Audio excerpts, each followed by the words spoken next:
Naj izberem nov prenosnik ali tablični računalnik? To je vprašanje, ki si ga kupci pogosto zastavijo, ko se odločajo o nakupu novega računalnika. Pa lahko tablični računalnik nadomesti prenosnik?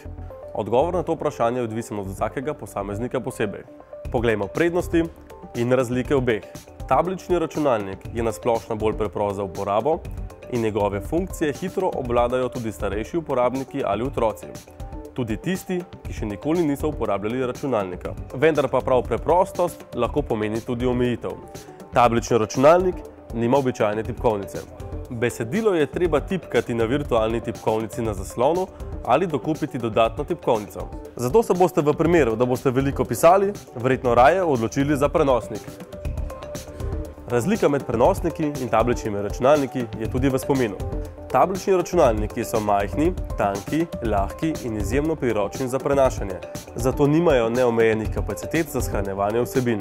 Po drugi strani pa imajo prenosniki bistveno več prostora za shranjevanje dragocenih fotografij, glasbe, filmov in drugih dokumentov.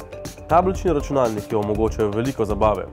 Vaše najljubše aplikacije so oddaljene le za en dotik.